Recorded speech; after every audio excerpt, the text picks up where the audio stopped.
How's it going, everybody? Welcome back to 2A News Now. And as always, I appreciate everybody that takes time to watch my videos.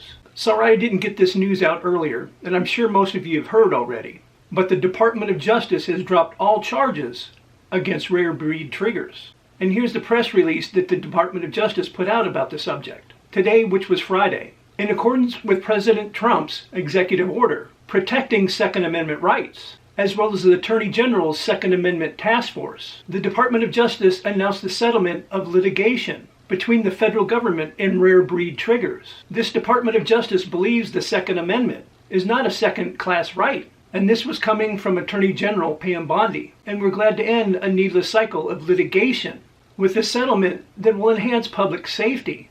In June 2024, in Cargill versus Garland, the Supreme Court held that the ATF exceeded its statutory authority by issuing a ruling classifying a bump stock as a machine gun. In July 2024, the Northern District of Texas applied Cargill versus Garland to a device called a forced reset trigger and concluded the FRTs also cannot be classified as a machine gun. The department's agreement with rare breed triggers avoids the need for continued appeals in United States versus rare breed triggers and continued litigation in other related cases concerning the same issue.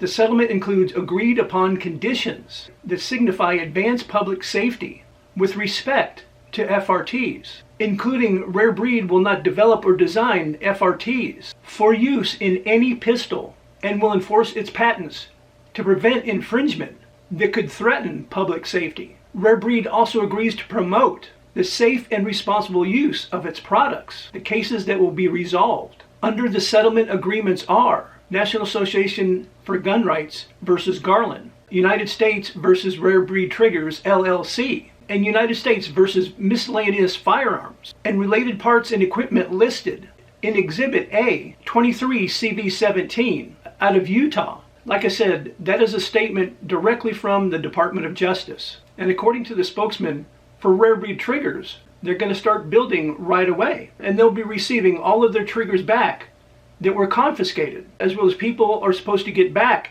the FRTs that they turned in or were confiscated. So this is a big win for the Second Amendment. And Pam Bondi came through for all of us, especially when it comes to the Second Amendment. Now they just need to keep this ball rolling and right the wrongs, especially the ones that happened during the Biden administration.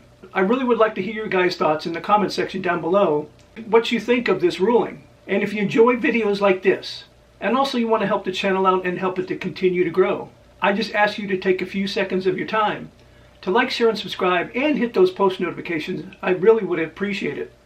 And I invite all of you to come back and watch my next video.